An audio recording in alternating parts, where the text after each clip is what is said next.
Hello बच्चों, मैं स्मिता बिजलवान स्वागत करती हूँ आपका आईसीटी वर्चुअल क्लासरूम में। आशा करती हूँ आप सभी स्वस्थ होंगे और अच्छे से अपनी पढ़ाई कर रहे होंगे। बच्चों, आज हम पढ़ने जा रहे हैं क्लास 12 की केमिस्ट्री। और क्लास 12 केमिस्ट्री में हमारा चैप्टर चल रहा था केमिकल काइनेटिक्स। तो आज जो भी हमने अपने प्रीवियस लेक्चर में जो भी टॉपिक्स पढ़े हैं, जो भी टॉपिक्स कवर करे हैं, उन्हें हम एक बार रिवाइज कर लेंगे और आगे चैप्टर को कंटिन्यू करेंगे।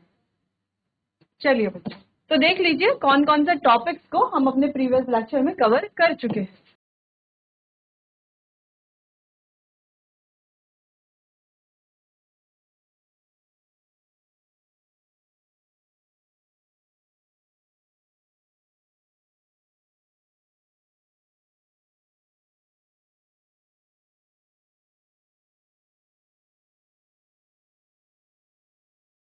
चलिए बच्चों, तो लास्ट लेक्चर में हम रिलेशन पढ़ रहे थे डिफरेंशियल रेट इक्वेशन का और रेट लॉ का। ठीक, तो रिलेशन हमने पढ़ लिया था, कुछ फॉर्मूला हमने यहाँ से बना लिया था, जो कि है के reactant is equals to stoichiometric coefficient into K of reaction. ठीक, इतना हमने पढ़ लिया था। बाकी इससे रिलेटेड कुछ क्वेश्चंस भी हमने कर लिए थे। फिर अब हम पढ़ने जा रहे हैं इंटीग्रेटेड रेट लॉ, जहां पर हमने क्या पढ़ना है, zero order reaction, first order reaction, second order reaction हमारे सिलेबस में नहीं है, फर्स्ट ऑर्डर रिएक्शन तक ही है और इनकी हाफ लाइफ हमें पढ़नी है यहाँ पर। चलिए, तो हम यहाँ पर पहले यूनिट डिस्कस कर रहे थे। तो हमने कहा के की यूनिट है इतनी। ठीक है, अगर हम बात कर रहे हैं रेट की, देखो रेट लॉ में यूनिट कैसे निकालेंगे। देखो, रेट की यूनिट तो ये हो गई और के की होती है बच्चों,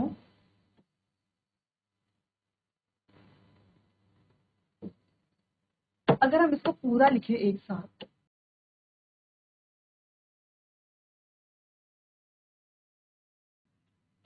के की होती है मोल लीटर इनवर्स सेकेंड इनवर्स। ठीक है, ये होती है रेट की। इज इक्वल्स टू, अगर हम के की यूनिट भी लिखें तो के कंसेंट्रेशन है हमारा मोल लीटर इनवर्स, और यहाँ पर आ गया एन। एन क्या है, ऑर्डर ऑफ अ रिएक्शन। इसको हम इधर ले आएंगे तो के की यूनिट आ जाएगी, सिंपल आ जाएगी। लास्ट लेक्चर में हमने सिर्फ इतना ही किया था। ठीक है, के की यूनिट क्या आ जाएगी, mole litre inverse 1 minus n second inverse. या हम लिख सकते हैं इसको K is equals to mole upon litre 1 minus n second inverse. ठीक है, ये हो गई यूनिट, और ये यूनिट आपको नोट कर लेनी है।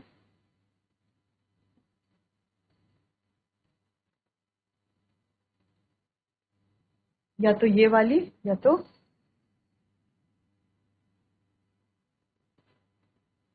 ये वाली।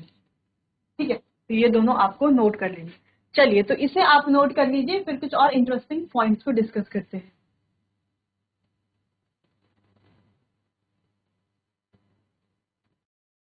चलिए बच्चों, तो एक पॉइंट हमें यहाँ पर लिखना था कि एन की वैल्यू अगर 0 हो तो वो हो जाएगी बच्चों zero order reaction.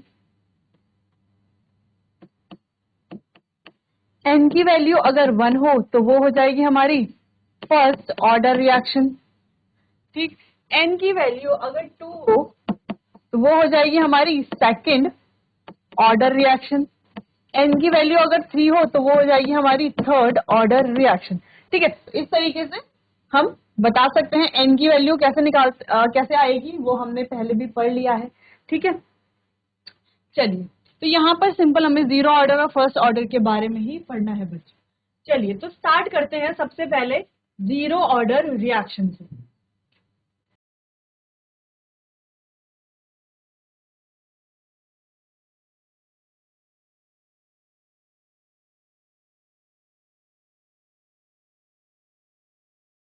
Zero order reaction, अब जीरो ऑर्डर रिएक्शन को समझने से पहले कुछ एक दो पॉइंट को हमें समझना पड़ेगा, जिससे हमें जीरो ऑर्डर रिएक्शन अच्छे से समझ में आएगी। ठीक है, तो आप कंफ्यूज मत होना और ध्यान से देखिए।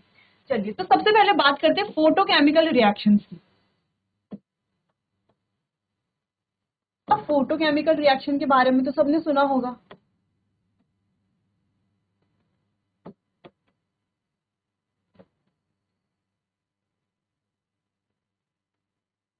ठीक है, फोटोकेमिकल रिएक्शन यानी कि जो रिएक्शन किसकी प्रेजेंस में होती है, इन प्रेजेंस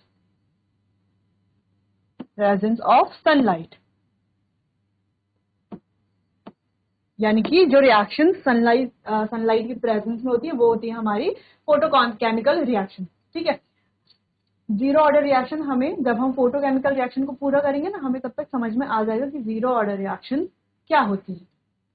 चलिए, तो जो सनलाइट की प्रेजेंस में होती है, जैसे हम बात करें H2 plus Br2 gives 2HBr, ये होती है रिएक्शन, होती है, बिल्कुल होती है। अब दूसरी चीज किसकी प्रेजेंस में होती है, सनलाइट की प्रेजेंस में होती है बच्चों। अगर सनलाइट ना हो तो क्या रिएक्शन होगी, नहीं होगी, सनलाइट नहीं है तो रिएक्शन नहीं होगी।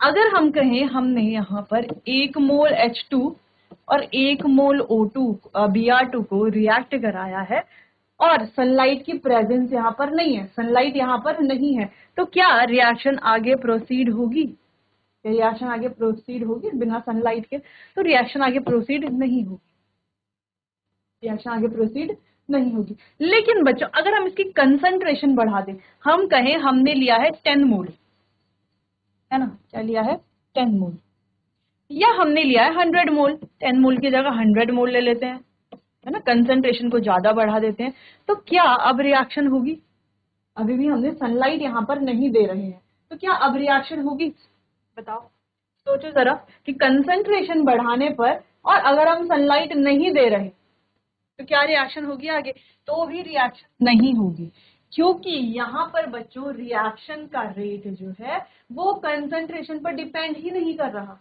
वो डिपेंड किस पर कर रहा है, लाइट की इंटेंसिटी पर। क्योंकि अगर हम यहाँ पर बात करें रेट, अगर हम यहाँ पर लिख रहे हैं तो क्या लिखेंगे के जो भी कंसंट्रेशन है उसको क्या लिख सकते हैं हम, जीरो, क्या लिख सकते हैं, जीरो। यानी कि यहाँ पर अगर हम बात करें तो रेट कंसंट्रेशन पर नहीं, किस पर डिपेंड कर रहा है, इंटेंसिटी ऑफ लाइट पर। अगर लाइट ज्यादा है, सनलाइट ज्यादा है तो ज्यादा रिएक्शन अच्छे से होगी, नहीं है तो कम अच्छे से होगी, ठीक है, कम है अगर लाइट तो इंटेंसिटी ऑफ लाइट पर, किस पर डिपेंड कर रही है, इंटेंसिटी ऑफ लाइट पर। और यही बच्चों हम पढ़ते हैं जीरो ऑर्डर रिएक्शन में, जहां पर रेट जो है वो कंसंट्रेशन पर डिपेंड नहीं करता। ठीक, चलो पहले आप इतना नोट कर लो फिर आगे बढ़ते हैं।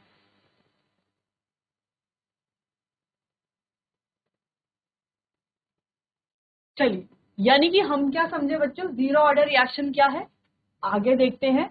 Reaction whose rate, zero order reaction क्या है, reaction whose rate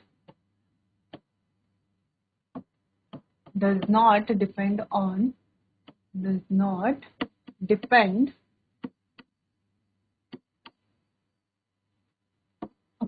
the concentration of reactant।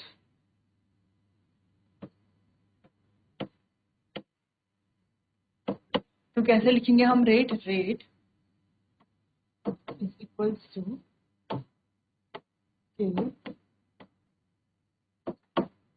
Concentration हो गई जीरो, यानी कि हम लिख सकते हैं rate is equals to K, simple हम ये कह सकते हैं, कोई कंफ्यूजन तो नहीं, ठीक। चलिए, तो इसके कुछ एग्जांपल देख लेते हैं जीरो ऑर्डर रिएक्शन के। तो पहला एग्जांपल तो यही है जो हमारी फोटोकेमिकल रिएक्शन की बात हमने की थी, पहला एग्जांपल तो यही है कि H2 प्लस Br2 क्या देता है बच्चों, 2HBr, लेकिन सनलाइट की प्रेजेंस में, ठीक है, सनलाइट की प्रेजेंस में। सिंपली यहाँ पर जो रेट है वो किस पर डिपेंड कर रहा है, इंटेंसिटी ऑफ लाइट पर, ठीक है, किसी कंसंट्रेशन पर वो डिपेंड नहीं कर। तो पहला एग्जांपल तो ये हो गया। दूसरा एग्जांपल हम क्या लिख सकते हैं, डिकम्पोजिशन, ये एक इंपॉर्टेंट एग्जांपल है, समझेंगे इसे अभी। Decomposition of gases on metal surface.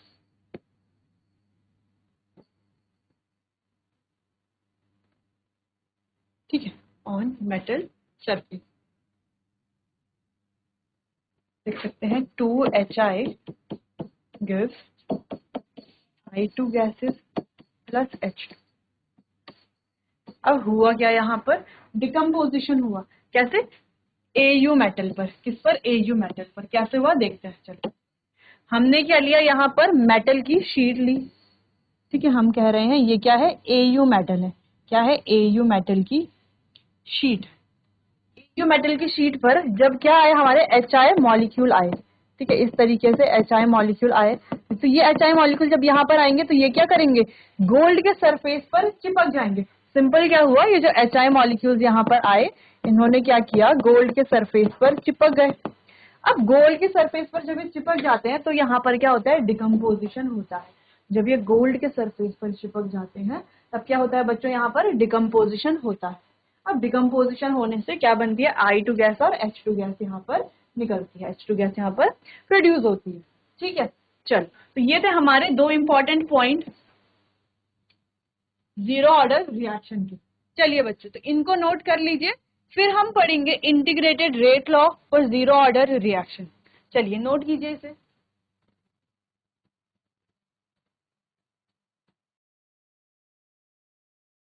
चलिए अब आगे बढ़ते हैं और पढ़ते हैं kinetics of zero order reaction, यानी कि जिसे हम इंटीग्रेटेड रेट लॉ भी कहते हैं। अब इंटीग्रेटेड रेट लॉ क्यों कहते हैं, बीच में बच्चों इंटीग्रेशन भी करते हैं।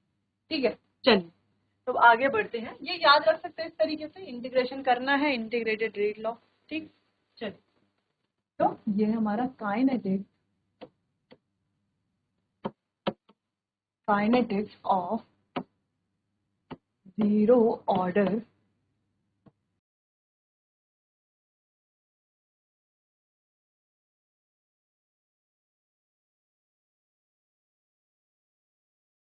रिएक्शन, या हम कहते हैं इंटीग्रेटेड रेट लॉ।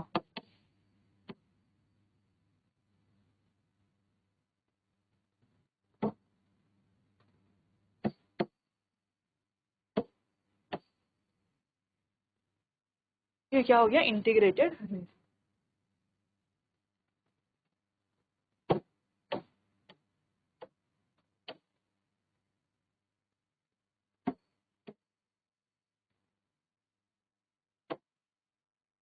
चलिए तो देखते हैं, अगर हमारे पास कोई रिएक्शन है जहां पर बन रहा है ए, कोई हमारा रिएक्टेंट है। ठीक है, और ए से बन रहा है बच्चों प्रोडक्ट। क्या बन रहा है, प्रोडक्ट। तो आपको ऐसे ही देखने को मिलती है ना रिएक्शन, ऐसे ही देखने को मिलती है कि रिएक्टेंट से क्या बन रहा हो, प्रोडक्ट बन रहा। अब हम कह रहे हैं बच्चों, ये आपको ध्यान से देखना है। ठीक है, at time T, at time equals to zero. जब टाइम क्या हो गया, जीरो हो गया, तो इसकी जो कंसंट्रेशन है अगर हम मान लेते हैं वो है ए नॉट। ठीक है, ए नॉट है क्या, ए नॉट की अगर हम बात करें तो ये है बच्चों इनिशियल कंसंट्रेशन। क्या है, इनिशियल अमाउंट या इनिशियल कंसंट्रेशन, इनिशियल अमाउंट। ये क्या है, इनिशियल अमाउंट। ठीक, जब टाइम क्या है, जीरो है, तब इनिशियल अमाउंट ही होगी, प्रोडक्ट अभी फॉर्म नहीं हुआ। लेकिन एट टाइम टी, टाइम जब कुछ टी हो गया, यानी कि रिएक्शन जब आगे बढ़ी, तब इसकी कंसंट्रेशन क्या हो गई, 80। क्या कहा हमने इस कंसंट्रेशन को, 80। यानी कि concentration of A left at any time T, यानी कि हम इसे कह सकते हैं कि कंसंट्रेशन या amount of A left at any time T, यानी कि किसी टाइम टी पर ये क्या है, ए की जो कंसंट्रेशन अब बच चुकी है, बाकी तो क्या बन गया होगा, प्रोडक्ट बन गया होगा। हमने पहले भी डिस्कस किया था बच्चों कि अगर किसी रिएक्टेंट से कोई प्रोडक्ट बन रहा है ना, कोई रिएक्टेंट आर ले लेते हैं इसको, रिएक्टेंट से क्या बन रहा है, प्रोडक्ट बन रहा है। तो एट टाइम, जब टाइम क्या होगा बच्चों, जीरो होगा। जब टाइम क्या होगा, जीरो होगा, तब अगर मान लेते हैं इसकी कंसंट्रेशन कुछ ए थी तो प्रोडक्ट की कंसंट्रेशन क्या होगी, जीरो। अब कुछ टाइम टी पर इसकी कंसंट्रेशन क्या होगी, 80 मान लेते हैं, तो इसकी कंसंट्रेशन कितनी होगी, प्रोडक्ट की कंसंट्रेशन कितनी होगी, कुछ इसमें से जो चला गया वो इतना यहाँ पर आएगा, और एट टाइम इन्फिनिटी, जब टाइम इन्फिनिटी होगी यानी कि जब रिएक्शन कंप्लीट हो जाएगी तब ये हो जाएगा बच्चों 0 और ये हो जाएगा हमारा A पूरा। ठीक, चलो इतनी बात समझ में आई। ये तो हमने पहले भी डिस्कस कर लिया था, ठीक है, तो वही हम यहाँ पर कर रहे हैं। अब हमने माना कि एट टाइम t पर A की कंसंट्रेशन कुछ जो है 80 बच गई। क्या बच गई? 80 बच गई। ठीक, चलो इतनी बात समझ में आ गई। अब हमें लिखना है इसके लिए डिफरेंशियल रेट एक्सप्रेशन, इसके लिए भी, और रेट लॉ भी लिखना है हमें इसके लिए। ठीक है, सबसे पहले डिफरेंशियल रेट एक्सप्रेशन लिख लेते हैं। कैसे लिखा जाएगा डिफरेंशियल रेट एक्सप्रेशन? देखो, A के लिए हम लिख रहे हैं तो कैसे लिखेंगे? -d AT/dt। और अगर इसी के लिए हम क्या लिख रहे हैं? रेट लॉ लिख रहे हैं, तो कैसे लिखेंगे? K कंसंट्रेशन, कंसंट्रेशन क्या है? 80,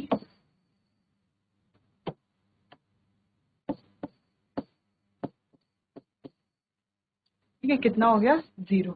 यानी कि इसको सिंपली हम क्या कह सकते हैं कि ये क्या है? K। रेट किसके बराबर है? यानी कि रेट जो है बच्चों वो किसके बराबर है?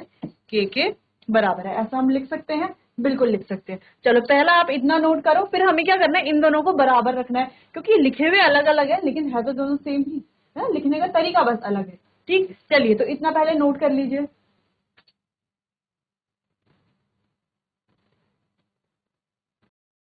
चलो इतना नोट कर लिया, इतना समझ में आ गया। इसको मान लेते हैं बच्चों इक्वेशन 1, इसको मान लेते हैं इक्वेशन 2। चलिए तो आगे इनको क्या करेंगे? हम बराबर पर रखेंगे। ये हो जाएगा -d AT/dt is equals to K।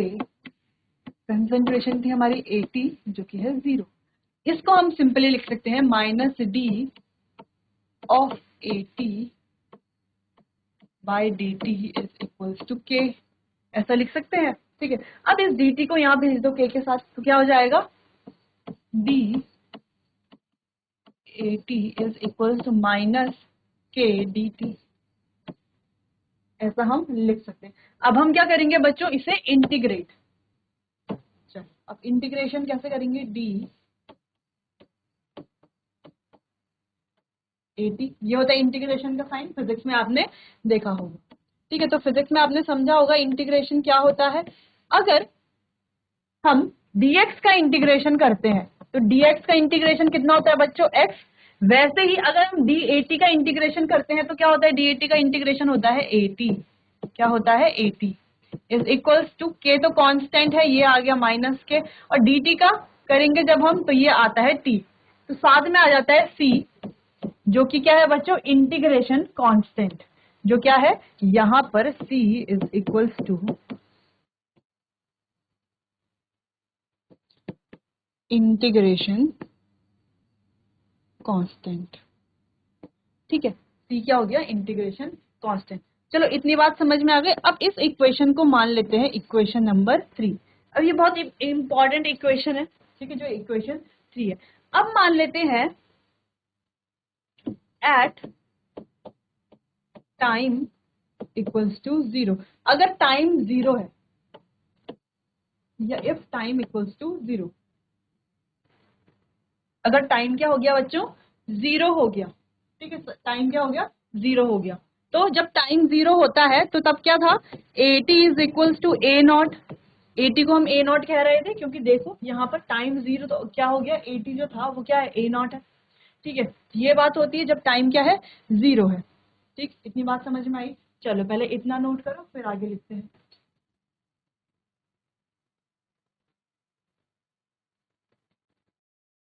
चलो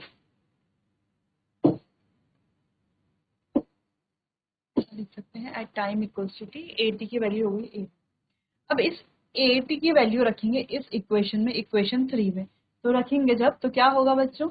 AT की जगह पर क्या आ जाएगा? A0 is equals to -K। T कितना है? 0 प्लस C। ये आ जाएगा, देखो एक्सप्रेशन तो यही है ना? k minus K T plus सी। हमने क्या किया, k इंटू टी की जगह पर क्या रख दिया, 0, क्योंकि t तो 0 है, और यहाँ पर आ गया c जो हमारा इंटीग्रेशन कांस्टेंट है, और at की जगह पर आ गया a नॉट, क्योंकि हमने लिखा था कि at जो है a नॉट के बराबर है। सिंपल। तो क्या हो गया बच्चों, यहाँ से a not is equal to, ये वाला टर्म हो जाएगा 0 इज इक्वल टू c, है ना। यानी कि यहाँ से हम कह सकते हैं कि हमें c की वैल्यू मिल गई। क्या मिल गई, c की वैल्यू। अब क्या करेंगे, पुटिंग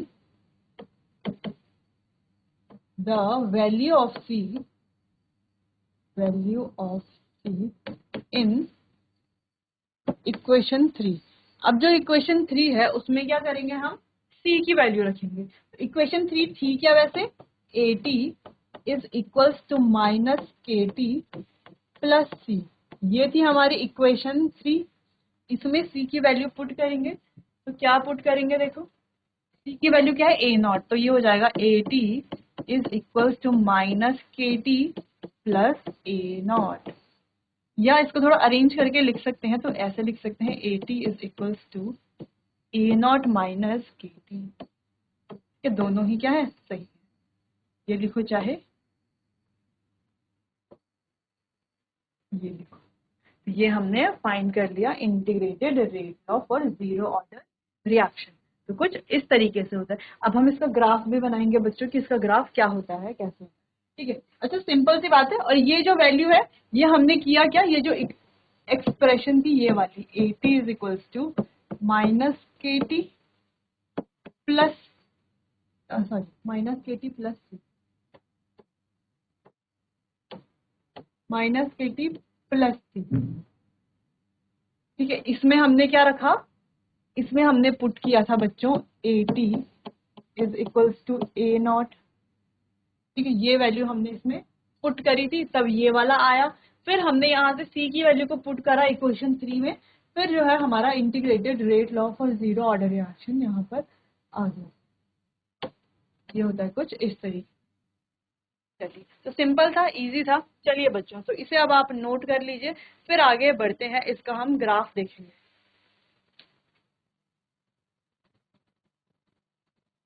चलिए, तो ये जो हमने फाइंड किया, ये फाइंड क्या किया बच्चों हमने, ये हमने फाइंड किया था इंटीग्रेटेड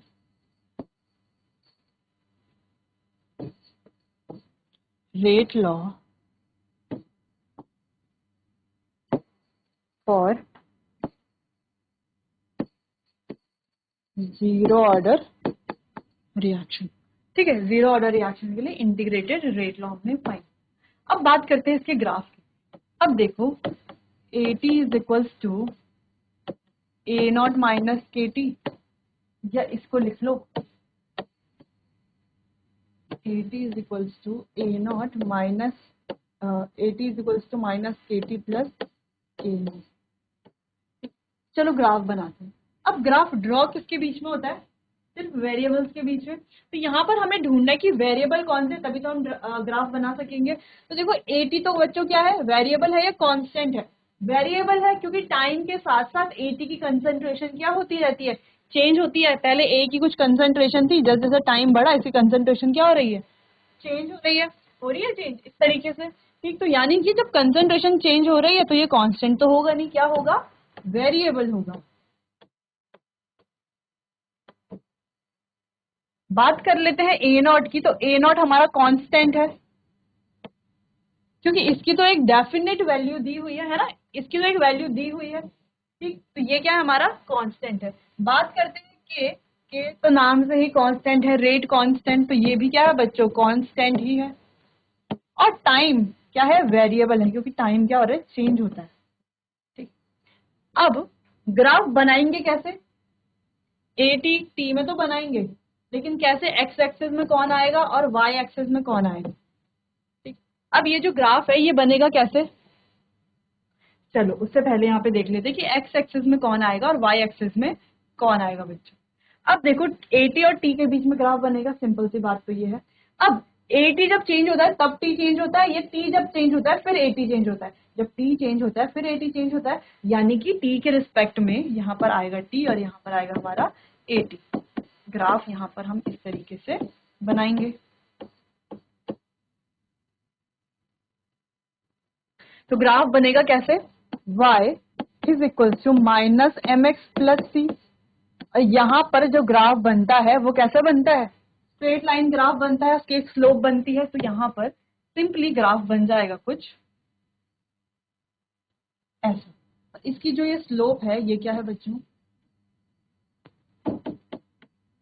माइनस के। ठीक है, तो ये आपको ध्यान रखना है।